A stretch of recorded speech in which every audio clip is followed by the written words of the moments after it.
Rata-rata semua model memiliki masalah lambung pasti. Ada kata-kata pasti, tahu di mana?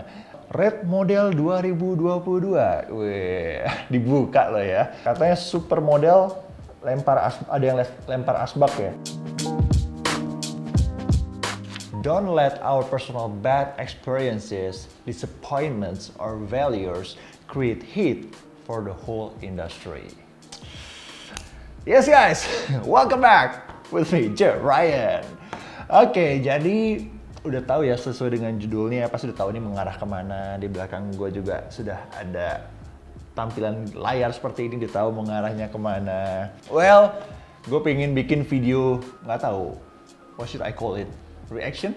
Maybe? I don't know ya. Pokoknya ya gue akan menanggapi lah dari videonya atau podcastnya Galagia dengan Om Deddy Corbuzier gitu.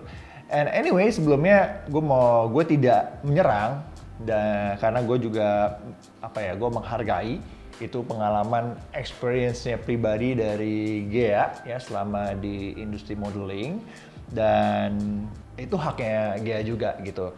Cuman di sini gue mau bikin video, kenapa? Karena kan gue nggak biasa ngikutin tren-tren juga gitu, kayak Citayam aja gue nggak ngikutin ya kan, reaction nggak pernah bikin. Tapi kali ini gue bikin karena konten-konten gue tentang modeling, dan gue sudah di industri modeling juga di tahun 2008 yang membesarkan gue gitu sampai saat ini gitu.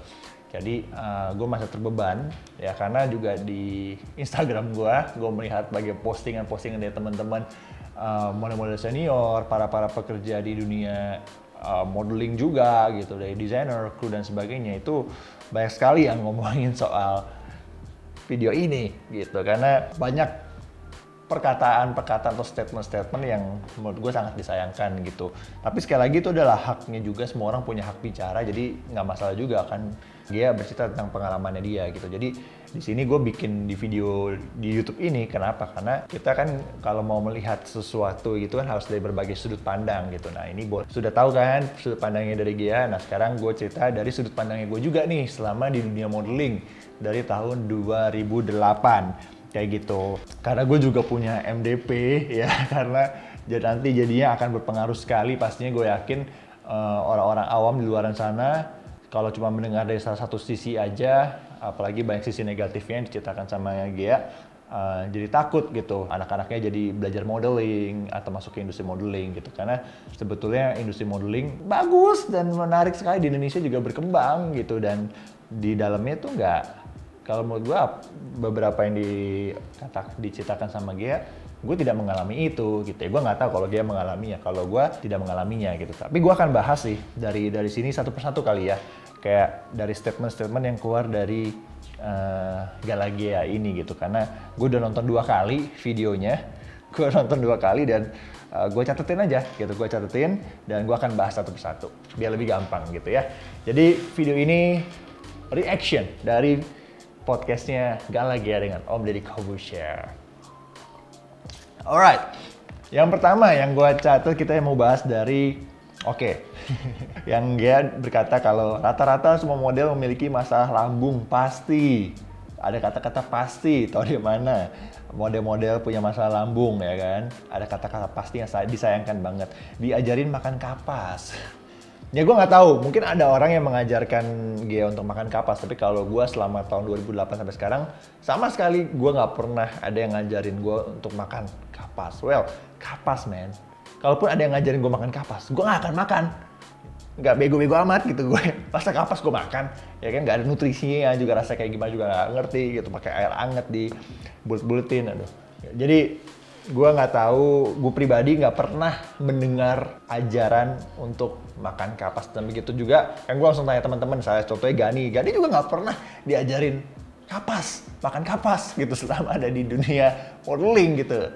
Kayak ya, dan Gani juga kayak nggak ada masalah lambung, gue juga nggak ada masalah lambung gitu. Jadi kayak kata-kata rata-rata semua model memiliki masalah lambung pasti, ada kata pastinya itu sangat disayangkan. Itu yang pertama. Nah, yang kedua, dikatakan model harus kurus, harus perfect. Nah, kalau menurut gue harus kurus, yes. Tergantung juga sih pasarnya ya, karena pasarnya kan juga ada yang plus size model dan lain sebagainya. Tapi kalau untuk model profesional catwalk pada umumnya secara general, ya harus kurus. Di luar negeri pun juga harus kurus, dan itu adalah konsekuensi menjadi seorang model. Itulah, ya model harus kurus. Tapi kalau harus perfect, enggak. Gitu, gue nggak setuju harus perfect. Nggak ada model perfect, nggak ada orang yang perfect gitu. Kayak gue pun juga, kalau lihat kanan dan kiri saya, gue sering bilang di YouTube gue, mata kanan ke mata kiri gue beda. Bahu kanan, bahu kiri gue juga tingginya sebelah beda. Terus di perut gue juga ada bekas operasi usus buntu. Terus macam-macam lah, banyak banget badan-badan yang nggak perfect. Belum lagi ada orang-orang yang punya bekas luka dan lain sebagainya, ya kan? Kita juga tahu di luar negeri ada model-model yang profesional, supermodel yang mukanya juga ada bekas lahirnya ataupun juga bekas luka bakar dan sebagainya. Model nggak harus perfect, tapi kalau harus kurus, gue setuju kayak gitu ya. Tapi tergantung lagi dari segmen pasar ya. Kalau secara general memang harus kurus gitu. Terus ada juga ngomongin soal Red Model 2022. Wih, dibuka loh ya. Amatir 250.000 sampai 500.000. Siapa yang mau jalan di harga yang segini ya? Terus yang udah sering jalan 750.000 sampai 1 jutaan. Itu katanya kalau di daerah. Terus kalau udah senior 2 juta sampai 3 juta. Kalau ngomongin soal red model, kalau jujur gue dari awal 2008 sampai sekarang gue nggak pernah tahu ada patokan red model. Red model harus segini. Dia kan yang baru dari segini sampai segini. Yang udah cukup sering jalan dari segini sampai segini. Yang senior segini-segini. Yang supermodel segini sampai segini. Menurut gue itu tidak ada red model. Kenapa? Karena itu balik lagi ke masalah red model itu menurut gue ya, klien mau bayar kita nggak dengan harga yang kita tawarkan gitu. Mereka willing nggak bayar kita segitu gitu. Jadi nggak ada harga pasti. Kalau mau buka-bukaan juga banyak kok yang model jalan nggak dibayar. Karena kenapa? Karena mereka mau buat bisa jalan di catwalk gitu. Ya udah nggak usah dibayar deh gitu.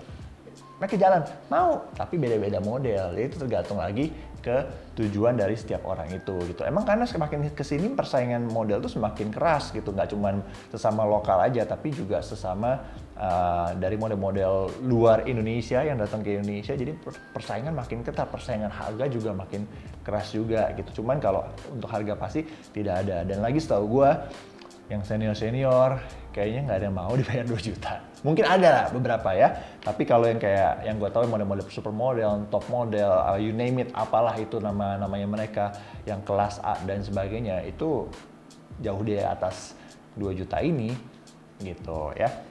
Dan gue pun juga kalau segini juga nggak mau jalan sih. Ya jadi red model tuh nggak ada sebetulnya. Itu tergantung lagi klien mau bayar kita, mereka merasa worth it nggak dengan harga kita. Dan lagi modeling itu ada segmentasinya ya. Jadi nggak semua model tuh sama. Ada segmentasinya gitu. Jadi ada yang show yang ya ada segmentasinya lah. Gue nggak perlu jelasin lebih lanjut, kalian juga mengerti apa yang gue maksud ya. Terus juga selanjutnya ada nunggu nggak dapat bangku yang proper, tiduran di karpet. Wih, gue mau nanya dulu nih, bangku yang proper itu maksudnya gimana gitu ya? Karena di backstage kalau selama ini gue mayoritas selalu ada sih bangku. Tapi emang nggak yang semua model di backstage dikasih bangku satu persatu. Nggak cukup dong backstage-nya. Ya backstage itu kan emang nggak gede, tapi nggak juga kayak seruangan podcast Om Deddy 40 orang. Can make sense. Gimana cara ganti bajunya gitu. Nggak sekecil itu juga gitu. Jadi emang tidak ada bangku secara, kalau yang bilang proper di backstage nggak ada gitu. Kenapa? Karena kalau udah di model masuk ke backstage itu udah siap atau standby buat show. Dan ketika sudah pakai baju show, model tidak boleh duduk, oke? Kenapa? Karena bajunya bisa lecek, bisa tampil jadi nggak bagus juga penampilannya gitu. Jadi emang nggak ada kursi di backstage gitu. Karena model kalau udah di backstage harus standby buat show dengan baju yang mereka pakai kayak gitu. Dan lagi kalau mau nunggu, kalau dibilang tidur-tiduran di karpet atau apa, ya kalau lagi nggak show, kalau lagi nunggu ya nunggu aja di situ. Kalau mau nunggu di backstage silakan, di backstage emang tidak ada kursi, silakan mau gelar karpet atau apa, itu it's a normal gitu. Menurut gue itu ada benernya. Memang tidak ada bangku, tapi ada alasan juga gitu di backstage biar nggak sempit juga kayak gitu ya. Kalau untuk ukuran backstage kecil atau besar itu relatif ya, tergantung eventnya. Emang sometimes kalau di mall kadang-kadang atrium backstage-nya kecil. Gue juga pernah kok ngalamin yang backstage-nya kecil dengan begitu banyak model di dalamnya. Well ya itu bagian dari profesionalisme kita aja gitu dalam bekerja. Dan kita kan bukan urusan model untuk bikin stage kan. Tapi backstage kan. Tapi nggak semua show juga backstage-nya kecil-kecil. Banyak kok backstage show yang proper kayak gitu. Bahkan yang dikasih bangku-bangku semuanya pun juga ada kayak gitu ya. Yang proper juga ada. Apalagi kalau show-show besar pasti menurut gue backstage-nya proper sih kayak gitu. Terus lanjut lagi, fee. Ngomongin soal fee, katanya belum termasuk transport. Terus katanya buat make up primer, belum lagi potongan agency. Ya emang gitu. Karena kita biasanya kalau modeling ya harga kita udah harga fix gitu, nggak peduli lu mau datang dari apa, naik apa, potongan agensi lu berapa nggak peduli, pokoknya dealingnya segitu ya udah. Masa potongan agensi ya lu dengan agensi lu, dengan manajer lu, itu urusan lu gitu. Untuk transport ya itu urusan lu juga gitu. Dan untuk makeup primer itu menurut gua itu modal seorang model lah gitu loh. Kita sebagai model harus modal juga gitu, punya modal juga, makeup basic, foundation dan sebagainya. Kalau mau pakai punya pribadi karena punya masalah dengan skin atau kulit kita ya nggak apa-apa gitu. Dan nggak cuma makeup primer kok, kayak kita harus punya pantofel atau heels, ya kan, belt basic hitam, sepatu kets putih yang bersih buat show, celana jeans hitam, celana jeans biru, kaos putih polos. Model tuh harus punya basic-basic kayak gitu, dan bukan berarti itu akan dikenakan tambahan di fee kita, no gitu. Fee kita benar-benar ya profesionalisme kita aja, kita mau dibayar berapa untuk melakukan kerjaan itu. Jadi seperti itu. And then lanjut lagi ngomongin soal struggle COVID, nggak ada show waktu pandemi. Ya emang sih nggak cuma show aja ya, kayak semua event ketika di awal 2020 itu bulan April kalau nggak salah atau Mei ya, ketika PSBB total, nggak ada sama sekali, semua orang di rumah aja gitu. Ngomongin show aja baru mulai ada tuh kayak baru mulai belakangan ini. Bahkan belakangan ini sebelumnya sempat ada show virtual gitu. Jadi kalau emang ngomongin nggak ada event, nggak ada show ya that's true, pandemi, mau siapa yang mau nonton juga gitu. Ya mau siapa mau nonton, siapa mau datang gitu, orang takut kena COVID gitu. Dan ya emang nggak ada gitu. Jadi emang momentumnya ya salah menurut gue gitu. Karena kalau sebelum pandemi ya industri berjalan dengan normal gitu. Zaman dulu satu bulan gue bisa show bisa sampai 20 kali, belasan kali, 20-an kali, itu normal gitu. Tapi kalau ngomongin pandemi ya mau gimana? Jadi emang momentumnya aja sih yang kurang tepat gitu. Jadi merasa kerjaannya dikit dan sebagainya ya. Terus ngomongin juga hampir semua model cewek mau cari cowok kaya, ya itu mah personal preference lah ya, pilihan lah, gua nggak mau komen soal itu. Terus ngomongin juga soal timbangan, katanya ditimbangnya nggak dihitung berat tulangnya, massa airnya, ya what to expect gitu. Ya kan kita secara normal ya tinggi berapa, berat berapa itu kan udah hal yang biasa, dan cara menghitungnya ya masuk kita mau dihitung berat tulang, berat lemak berapa, terus badan kita kanan kiri mau itu mah di tempat gym aja udah, timbangan tempat gym gitu. Tapi kalau secara profesional enggak gitu. Makanya emang secara umum hitungannya kasarnya menggunakan tinggi dan berat badan gitu. Ketika mereka melakukan audition dan lain sebagainya, bukan hal itu aja kok yang dilihat gitu. Bukan soal angka aja, tapi keseluruhan body kita itu dilihat. Makanya kita juga perlu ada foto-foto snapshot dan lain sebagainya ketika kita datang fitting, kita datang audition, kita juga pakai baju yang benar-benar simple basic karena mau lihat lekuk tubuhnya dan lain sebagainya gitu. Jadi angka-angka itu hanya sebagai acuan, tapi ketika audition mereka akan melihat secara langsung gitu ya. And then lanjut lagi, selama modeling ditanamkan mindset nasi itu jahat. Siapa yang ngasih tahu ini? Aduh, nasi itu jahat, nasi itu enak ya. Itu makanan pokok Indonesia gitu. Jadi ya mungkin ada yang mengajarkan atau ada yang ngasih ilmu buat Gea. Ya gue nggak tahu siapa itu, tapi menurut gue baik lagi, dan Gea juga katanya nggak melakukan exercise karena nggak punya tenaga dan sebagainya. Kalau menurut gue, terus yang sini yang sangat disayangkan. Gea mengucapkan statement kalau model bego karena kurang gula kali ya. Aduh, kan Gea juga model kan? Kenapa ngomong model bego? Apakah ya begitulah. Apakah dia sendiri begitu? Jadi menurut gue sangat disayangkan gitu ya, mengeluarkan kata-kata seperti itu. Dan baik lagi menurut gue itu pintar-pintar kita mencari ilmu ya. Kayak kita mencari ilmu yang benar. Kayak misalnya tadi ngomongin soal makan kapas. ya secara logika lo makan kapas ya nggak sehat lah gitu. Masa lo mau ikutin? Terus kayak nasi itu jahat. Nasi nggak jahat kok gitu. Kalau kita bisa makan dengan porsi yang secukupnya dan sebagainya. Terus kenapa nggak exercise? Udah tahu olahraga bagus dan sehat gitu. Ya harus diusahakan. Kita pinter-pinternya aja mencari ilmu dari orang yang tepat gitu. Jangan asal orang ngomong apa kita serap.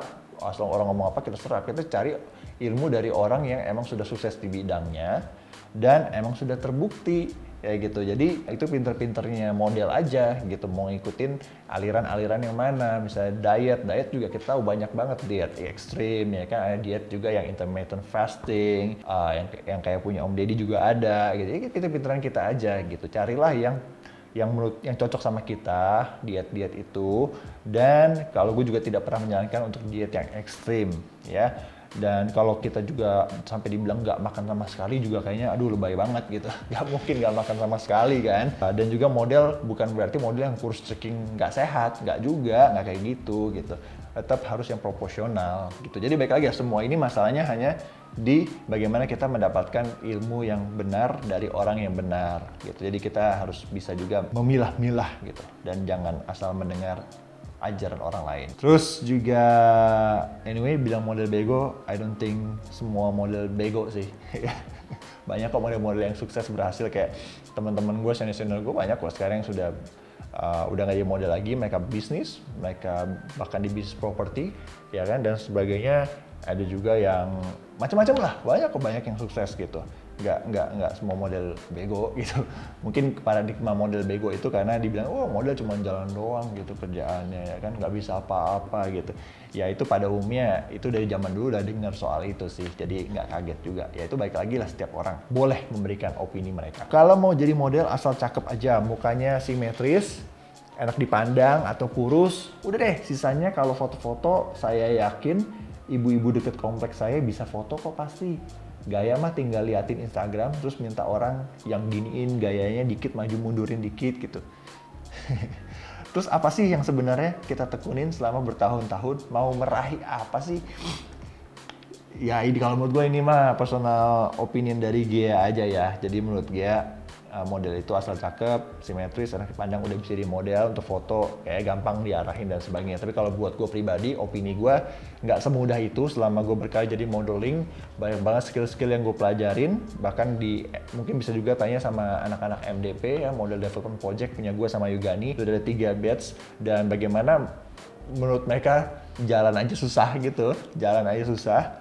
Nggak segampang itu jalan dari catwalk. Untuk foto pun juga pose-pose nggak sesimpel itu ya. Ada foto comcard, ada foto snapshot, ada foto untuk katalog, ada foto untuk fashion, ada foto untuk commercial. Itu semuanya beda-beda skillsnya. Dan itu mesti diasah gitu, nggak semudah itu gitu. Dan untuk mengarahkan gayanya pun juga mesti orang yang pinter, mesti orang yang fashion stylist yang mengerti style. Karena kalau cuma ibu-ibu tetangga yang ngarah-ngarahin doang juga, kalau dia nggak ngerti pose, gimana cara ngarahin dengan baik dan benar gitu ya. Jadi itu personal opinion dari Gia, tapi kalau gue kurang setuju. Kalau menurut gue model tetap harus punya skills yang diasah ya, baik secara tadi itu postur tubuh harus dibenerin, physically juga, mentally juga harus diasah terus, harus punya mental yang kuat karena emang bekerja di industri modeling tidak mudah, banyak banget orang-orang mau jadi model. And then juga skill-skill tadi foto dan lain sebagainya ya. Buat kalian yang penasaran silahkan cek MDP. Jadi promo ini masuk anyway. Terus lanjut lagi nih dari gue mau bahas yang mana lagi ya, banyak banget soalnya. Oke nih katanya supermodel ada yang lempar asbak ya. Terus katanya kalau mau lewatin senior kayak harus misi-misi dulu gitu ya, misi-misi anak nih mau lewat gitu. Terus katanya ada perbedaan kasta, supermodel di bangku duduknya, yang lain di bawah. Ini kan dia denger cerita ya. Kalau gue pribadi di tahun 2008 nggak pernah sih ngelihat di belakang panggung kejadian lempar asbak begini gitu. Gue nggak pernah lihat sama sekali. Terus kayak misi-misi juga enggak, kayak kalau gue nggak tahu dari sebelum tahun 2008, tapi dari tahun 2008 sampai sekarang fine gitu, bahkan kompak juga anak-anaknya gitu, model-modelnya gitu ya. Dan nggak ada juga tuh supermodel di bangku, yang lain di bawah tuh nggak gue nggak pernah merasakan itu gitu. Jadi ya gue nggak tahu ini pengalaman dia sendiri di show-show tertentu atau dia denger cerita kata orang ya. Jadi I don't know. Oh, pas show bajunya sempit ya waktu itu ya, waktu yang show di video di menit-menit terakhir sempat cerita kalau kliennya masih pakai size dia zaman Fashion Week ya. Nah itu dia, harusnya kalau fashion show itu pasti akan ada fitting ya kan. Sebelum fitting itu pasti kita akan update measurement kita gitu, kayak lingkar pinggang dan sebagainya itu akan ditanya gitu. Jadi kalau klien masih pakai size dia yang lama ya harusnya, nggak tahu salah siapa, harusnya update dulu measurementnya sebelum fitting gitu. Atau bahkan mungkin tiba-tiba hari hasilnya datang saya nggak muat, ya itu ada kesalahan sistemnya di situ. Biasanya harusnya kirim deal, audition deal, and then kirim measurement, kasih ke mereka, and then mereka bikin bajunya fitting, apa yang direvisi ketika hari show hari H itu udah perfect baju outfit yang dipakai. Harusnya seperti itu ya. Terus juga majalah hanya artis saat ini ya yang jadi cover. Terus apa gunanya model buat berusaha untuk masuk majalah ya? Inti kayak gitu. Ya kalau sekarang emang sebelum majalah juga udah mulai mati juga udah lama sih, udah lama banget. Dari sebelum pandemi juga majalah udah mulai nggak ada gitu. Kalau zaman dulu emang modeling, model-model banyak yang menjadi cover magazine. Gue pun juga dulu beberapa jadi cover juga gitu. Tapi itu bukan jadi tujuan utama gue juga sih gitu. Kalau bisa dapat ya puji Tuhan gitu. Kalau tujuan utama gue ya gue ingin jadi salah satu model yang bagus lah di Indonesia gitu. Target utama gue bukan majalah ya kita tahu ya seperti yang sudah dibuka-bukain, fee-nya kecil gitu. Tapi sama ya majalah itu adalah bagian dari promotion kita gitu. Makanya itu bukan tujuan utama gue gitu. Tujuan utama gue adalah show campaign, harusnya itu gitu. Kalau menurut gue sekarang majalah pakai artis ya nggak masalah. Mungkin itu masalah ini kali. Setiap model punya goalsnya masing-masing, keinginannya masing-masing. Mungkin dia pengen banget, kan seperti dia bilang kan di umur 15 tahun, dari kecil udah pengen jadi model, pengen jadi cover Vogue, Bazaar ya kan. Ketika dewasa, ketika sudah ada momentumnya, tapi susah untuk masuk ke sana, dan eranya sudah yang artis yang masuk majalah itu di Indonesia ya.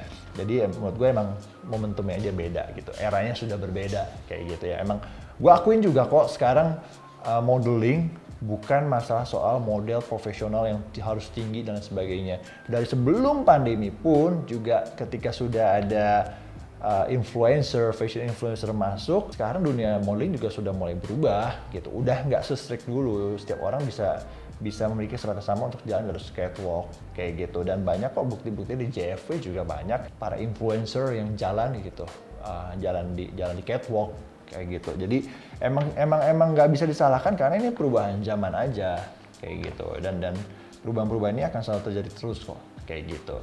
Dan kalau ditanya tadi kan sempat seingat gue ada yang udah selesai dari INTM, udah mentok, nggak mau jadi model lagi gitu ya. Ya itu baik lagi ke keinginan dari masing-masing lah gitu kalau menurut gue. Kalau misalnya dia targetnya INTM paling tinggi, udah selesai nggak ada tujuan lagi ya nggak apa-apa. Abis itu mau pindah jadi masuk ke dunia ke industri yang lain gitu. Tapi kalau buat modeling sendiri, kalau menurut gue di Indonesia saat ini berkembang ya. Secara quantity sangat banyak juga, model-model yang baru-baru juga sangat banyak, bagus-bagus juga ya. Dan based on my experience dari MDP 3 batch, sepertiganya itu udah dapat agency dan mereka works really well gitu. Dan ngomongin soal budget pun juga nggak anak baru nggak tuh ke 250.000, 500.000, nggak jauh dari itu kayak gitu ya. Jadi baik lagi itu semua adalah personal opinion dan personal experience, tapi gue nggak salahkan itu experience yang didapatkan sama Gea. Kan setiap model punya experience yang berbeda-beda. Yang gue ceritakan di sini adalah experience dari gue sendiri gitu. Jadi setidaknya ada dua sisi yang bisa kalian lihat, kalian dengar gitu. Kalau dunia modeling itu sebetulnya nggak sekejam itu gitu. Bahkan gue pun juga sangat enjoy banget. Gue sangat berterima kasih banget dan bersyukur bisa ada di dunia modeling dari tahun 2008 sampai sekarang ini. Kenapa? Karena dunia modeling itu memberikan gue banyak hal gitu. Dari dulu orang yang gua nggak pede ya, nggak pemalu, nggak pede, minderan, gara-gara modeling itu bisa membangkitkan self confidence gua gitu. Gue juga bisa dapat belajar self disiplin. Gue juga belajar bagaimana respect others gitu. Jadi ketika gue sering bilang kok, kalau kita jadi model harus attitude itu nomor satu gitu. Harus respect. Respect apa maksudnya? Kita bekerja dengan banyak orang setiap pekerjaan ya, baik photoshoot apalagi show. Banyak model, banyak kru. Berganti-ganti klien, desainer dan brands. Kita harus respect. Kadang-kadang kita nggak suka kok baju atau nggak nyaman pakai baju desainer tertentu atau brand tertentu. Kayak ini bukan gue banget. Ya tapi itulah profesionalisme model gitu. Kita harus menunjukkan respect. Ya kan kita misal contoh juga kayak kalau ganti baju ketika show ya kan tuh buru-buru dan sebagainya. Nggak sedikit yang gue lihat model-model pada buang-buang bajunya di pantai. Menurut gue itu kurang respect gitu. Jadi gue melihat bagaimana attitude para top model, supermodel Indonesia ketika mereka sangat bisa menghargai baju-baju karya-karya desainer kayak gitu. Ngetreatnya dengan baik dan benar gitu. Jadi itu sih yang gue mau sharingkan juga ya di video reaction ini. Jadi gue harap buat yang pengen mencoba dunia modeling, jangan takut ya, tidak seseram itu karena balik lagi bagaimana kita menjaga diri kita, ya kita punya value hidup kita nggak harus jadi sama kok dengan orang lain. Ketika ada ajaran-ajaran atau info-info yang nggak benar, ya kita bisa memilih itu gitu. Dan menurut gue modeling apa sih yang dapat belajar catwalk, belajar photoshoot gitu. Dan ujung-ujungnya jualnya fisik dan ada umurnya, udah umur 30-an ntar susah gitu. Well, banyak sekali yang bisa kita dapetin dari modeling. Buat gue sendiri modeling tuh stepping stone banget, batu lompatan banget buat gue. Dan banyak banget model-model yang dari zaman dulu dan sekarang udah menjadi selebriti, udah jadi aktor, ya kan, kalau nggak mereka berbisnis dari network yang mereka dapatkan selama mereka menjalankan profesi dari modeling itu sendiri gitu. Jadi banyak hal positif yang bisa kita dapatkan di fashion industry ini gitu. Jadi ya gue harap ini bisa jadi sisi lainnya opini gue juga, gue dari 2008 sampai 2022 ini ada di fashion industry ini. Alright, itu aja, kayaknya udah panjang. Thank you so much guys yang udah nonton. Semangat terus buat kalian yang mau jadi model ya. Jangan takut dan pasti asah terus skill kemampuan kalian ya. Attitude juga penting nomor satu kalau kalian mau menjadi seorang top model, supermodel. Karena gue juga di video sebelumnya, minggu lalu gue sharing tentang bagaimana kita bisa 5 tips menjadi seorang top model atau supermodel di Indonesia. Kalian bisa tonton video gue yang sebelumnya dari video ini minggu lalu. Itulah tips-tips dari Jiraiya. Thank you so much. God bless you. Always be careful. God bless. I'll see you on next video. Bye.